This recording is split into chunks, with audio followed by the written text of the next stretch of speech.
Hello everyone, welcome to my YouTube channel.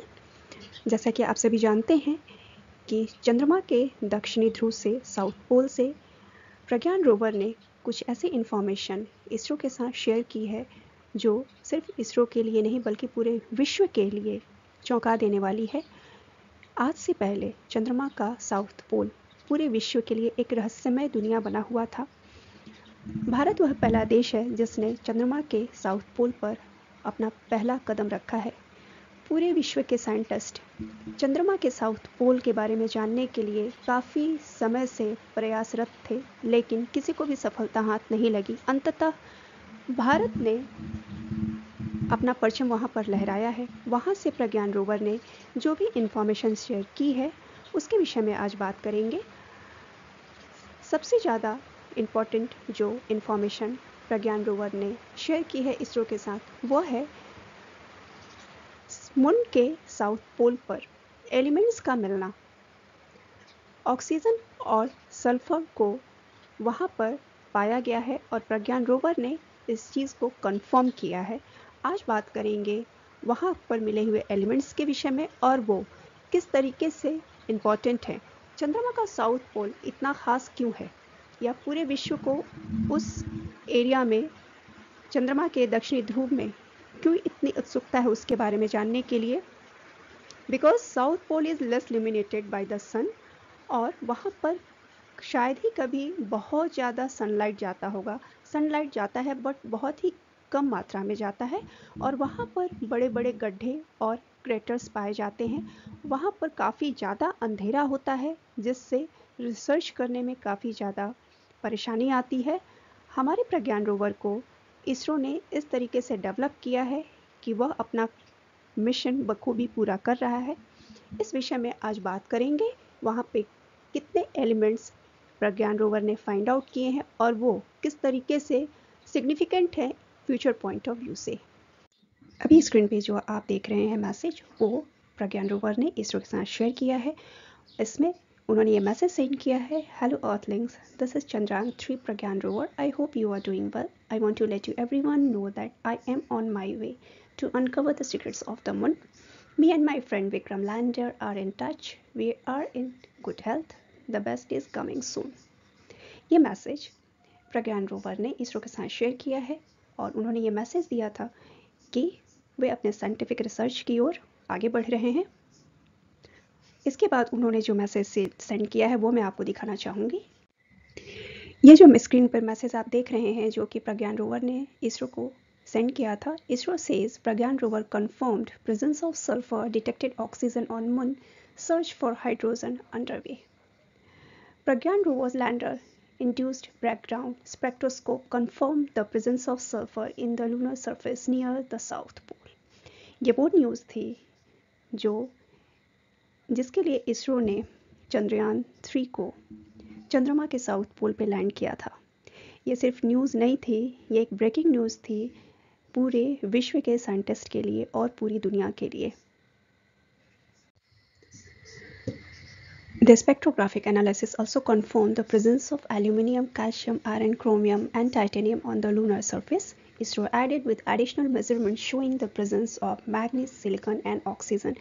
Pragyan rover ने चंद्रमा के साउथ पोल से यह मैसेज सेंड किया इसरो को कि चंद्रमा के साउथ पोल पर aluminium, calcium, iron, chromium and titanium और इसके साथ साथ मैग्नीज, सिलिकॉन और ऑक्सीजन भी भरपूर मात्रा में मौजूद हैं और ये एक बहुत ही अमेजिंग न्यूज़ थी इसरो के लिए और भारत के लिए।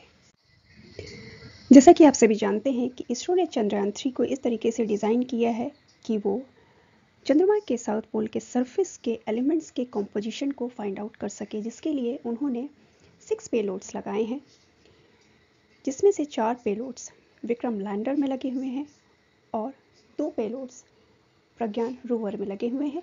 प्रज्ञान रोवर में जो 2 पेलोड्स लगे हैं उनमें से एक है APXS, determines the elemental composition of lunar soil and rocks around the lunar landing site, जो कि चंद्रमा के सरफेस के सॉइल के एलिमेंटल कॉम्पोजिशन को पता करेंगे।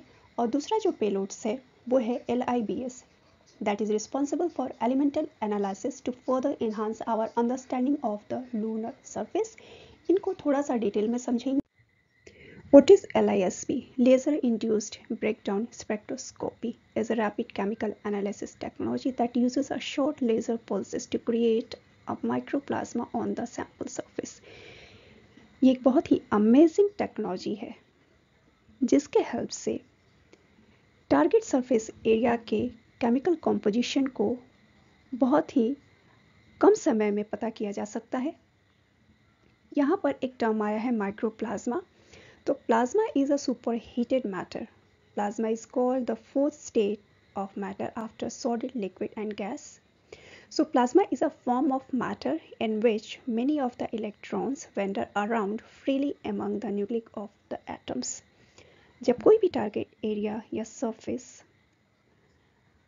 इस टेक्निक के हेल्प से प्लाज्मा के फॉर्म में कन्वर्ट होती है तो उसके इलेक्ट्रॉन्स इधर उधर मूव करने लगते हैं और उससे उसके केमिकल कॉम्पोजिशन को पता करना बहुत ही आसान हो जाता है। This analytical technique offers many compelling advantages compared to other elemental analysis technique. ये technique as compared to other analysis techniques ज़्यादा efficient माना जाता है, ट्रस्टफुल माना जाता है क्योंकि extremely fast measurement time, ये ज़्यादा टाइम कंज्यूमिंग नहीं है, फास्ट मेजरमेंट करता है, usually a few seconds. For a single spot analysis, broad elemental coverage, including lighter elements such as hydrogen, beryllium, lithium, carbon, nitrogen, oxygen, sodium and magnesium. So LIBS को काफ़ी trustworthy, less time consuming माना जाता है। Application of LIBS. LIBS is applicable to a wide range of sample matrix that include metals, semiconductors, glasses, biological tissues, insulators, plastics, soils, plants, thin paint coating and electronics. LIBS less time consuming है, so LIBS को काफ़ी trustworthy माना जाता है। ये metals, semiconductors, glasses, biological tissues, insulators, plastic, soil, plant, thin paint coating and electronics, इन सारी चीज़ों पे ये टेक्निक अप्लाई की जाती है। So LIBS is employed to determine the elemental composition such as magnesium, aluminium, silicon, potassium, calcium, titanium and iron. क्योंकि ये लेस टाइम कंज्यूमिंग है और काफ़ी इफ़ेक्टिव है, सो मून के सरफेस पे इन सारे एलिमेंट्स के केमिकल कॉम्पोजिशन को पता करने के लिए, वहाँ के सॉइल और रॉक्स के केमिकल कॉम्पोजिशन को फाइंड आउट करने के लिए LIBS को यूज़ किया गया है। What is APXS? Alpha particle X-ray spectrometer will derive the chemical composition and the mineralogical composition of the lunar surface to enhance our understanding of lunar surface. LISP elemental composition को find out करेगा जबकि APXS chemical composition और mineralogical composition को find out करेगा, जिससे moon के surface को और ज़्यादा समझने में आसानी होगी और उसको बेटर तरीके से अंडरस्टैंड कर सकेंगे। How LIBS is work on moon surface? LIBS is a scientific technique that analyzes the composition of materials by exposing them to intense laser pulses. ये एक साइंटिफिक टेक्निक है जो केमिकल कॉम्पोजिशंस को analyse करता है target surface area पे intense laser beam focus करके। LIBS payloads is developed at the Laboratory for Electro-Optics System, Bengaluru. Chandrayaan 3 का जो LIBS पेलोड है वो इलेक्ट्रो ऑप्टिक्स सिस्टम बेंगलुरु से डेवलप किया गया है। A high energy laser pulse is focused on the surface of the material such as rock or soil. The laser pulse generate an extremely hot and localized plasma. जो भी target area होता है moon के surface पे, वो rock हो या soil हो, उसके केमिकल कॉम्पोजिशन को समझने के लिए टारगेट एरिया पे लेज़र बीम को जब फोकस किया जाता है तो वो एरिया एक्सट्रीमली हॉट हो जाता है और वो प्लाज्मा के स्टेट में कन्वर्ट हो जाता है। प्लाज्मा स्टेट के बारे में पहले बात हो चुकी है। How LIBS is work on moon south pole. Image में आप देख पा रहे हैं कि एक टारगेट एरिया है। अगर मून के साउथ पोल की बात करें तो टारगेट सरफेस एरिया को जहाँ पर केमिकल कॉम्पोजिशंस को फाइंड आउट करना है वहाँ पर स्ट्रॉन्ग पल्स लेज़र बीम को फोकस किया जाएगा, छोड़ा जाएगा। अब लेज़र बीम को छोड़ने के बाद क्या होगा, जो टारगेट सरफेस एरिया है वो एक्सट्रीमली हॉट हो जाएगा और हॉट होने के बाद वो सरफेस एरिया प्लाज्मा में कन्वर्ट हो जाएगा। प्लाज्मा में कन्वर्ट होने का मतलब क्या है, वो सॉलिड में नहीं रह जाएगा, वो प्लाज्मा स्टेट में कन्वर्ट हो जाएगा और उसके इलेक्ट्रॉन्स जो है वो इधर उधर मूव करने लगेंगे। जब वो इलेक्ट्रॉन्स इधर उधर मूव करने लगेंगे तब LIBS की टेक्निक से उसके केमिकल कॉम्पोजिशंस को फाइंड आउट करना, उसको समझना बहुत ही आसान हो जाएगा और ये प्रोसेस को पूरा करने के लिए फ्रैक्शन ऑफ सेकेंड्स लगते हैं। क्योंकि प्रज्ञान रोवर बहुत ज़्यादा सरफेस एरिया को टारगेट नहीं कर सकता है, वो बहुत ही छोटे से एरिया को ही टारगेट करेगा और उसके केमिकल कॉम्पोजिशंस को फाइंड आउट करेगा LIBS टेक्निक की मदद से।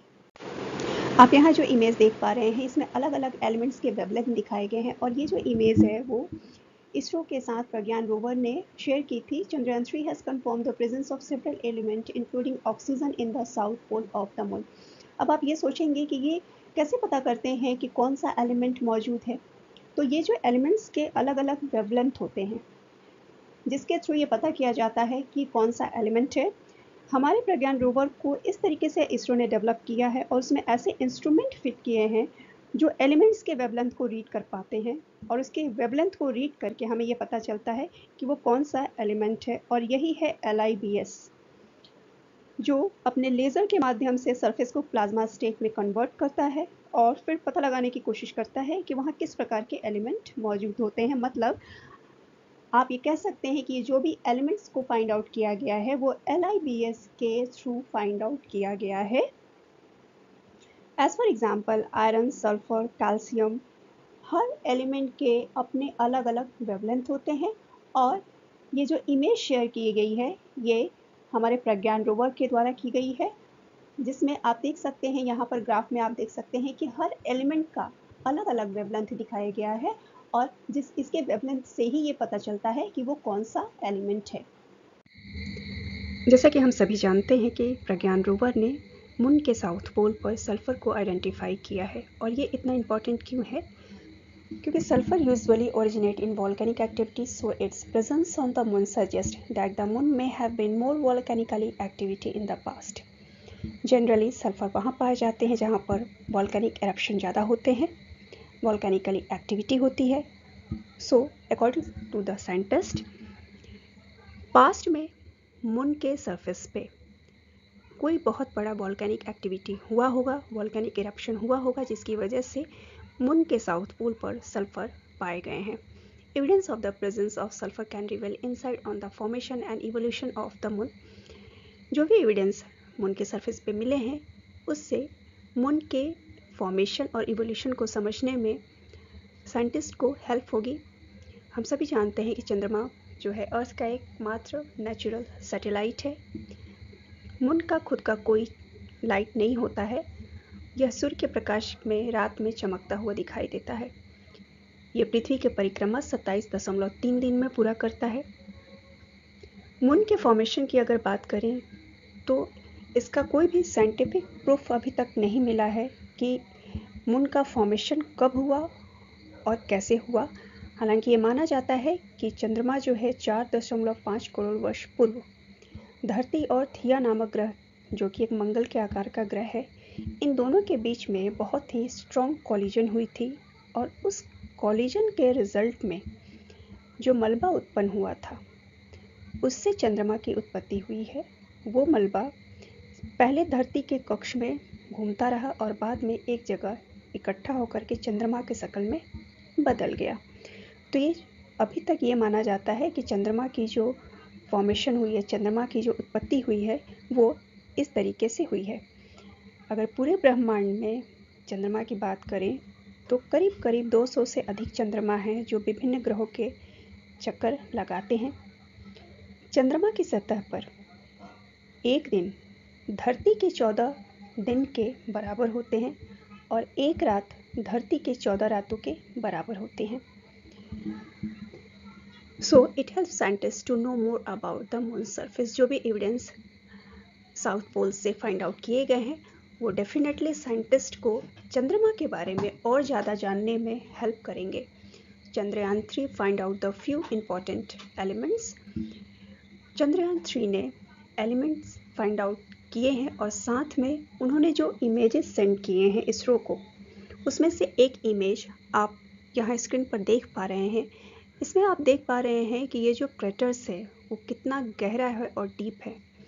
वहाँ लगभग 30 मीटर्स डीप क्रेटर्स पाए गए हैं जिसमें शायद ही कभी सूर्य की रोशनी पहुंची हो।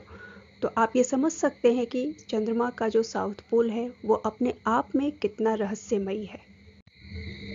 Elements on the moon identified by Pragyan rover. आज पूरे विश्व की निगाहें हमारे भारत की तरफ हैं, क्योंकि भारत आज वो पहला देश बन चुका है जो मून के साउथ पोल पर सबसे पहले अपने कदम रखे हैं। उसने जो भी इंफॉर्मेशन प्रज्ञान रोवर से भारत को मिल रही है वो बहुत ही महत्वपूर्ण है। इस महत्वपूर्ण जानकारी में सबसे जो बड़ी कड़ी है वो है एलिमेंट्स का मिलना। तो उस एलिमेंट्स के बारे में बात करते हैं। सबसे पहले प्रज्ञान रोवर ने सल्फर आइडेंटिफाइड किया। सल्फर जो एक हल्के पीले रंग का पदार्थ होता है, ये टेस्टलेस होता है और इसमें कोई भी स्मेल नहीं होती है। बेसिकली इसका यूज़ कार बैटरी बनाने के लिए, ऑयल रिफाइनिंग करने के लिए, बारूद बनाने के लिए, कीटाणुनाशक बनाने के लिए इस्तेमाल किया जाता है, वाटर क्लीनिंग के लिए और खनिजों के खनन में ये काफ़ी उपयोगी होता है। बात करते हैं टाइटेनियम की। टाइटेनियम इस दुनिया की सबसे मजबूत और हल्की धातु है। एयरक्राफ्ट से लेकर के बुलेट प्रूफ जैकेट तक इससे बनते हैं। मेडिकल और केमिकल के रिलेटेड सामान भी बनते हैं और खेल के सामान बनाने में भी इसका इस्तेमाल किया जाता है। एल्यूमिनियम की बात करें तो एल्यूमिनियम से बर्तन से लेकर के कल कारखानों के कल पुर्जे तक बनाए जाते हैं। हीटर कॉइल और फॉयल पेपर भी इससे बनाए जाते हैं। पेंट गाड़ियों और खिड़कियों को बनाने के लिए इस्तेमाल किया जाता है। अगर साइंटिस्ट की माने तो इन फ्यूचर चांद पर बस्ती बसाने में एल्यूमिनियम जो है काफ़ी इम्पोर्टेंट माना जा रहा है। मून के साउथ पोल पर कैल्शियम का पाया जाना अपने आप में बहुत ही महत्वपूर्ण है। कैल्शियम शरीर के लिए बेहद ही ज़रूरी होता है। यह दांतों और हड्डियों के लिए तो बहुत ही ज़रूरी होता है, मेडिसिन में भी यूज़ होता है। अपार्ट फ्रॉम दैट ये सीमेंट और कांच बनाने के लिए भी इसका इस्तेमाल किया जाता है। इसके बाद बात करते हैं आयरन की, जो कि पूरी पृथ्वी पर और हर जीव में पाया जाता है। ब्लड से लेकर हमारी मिट्टी तक में आयरन पाया जाता है।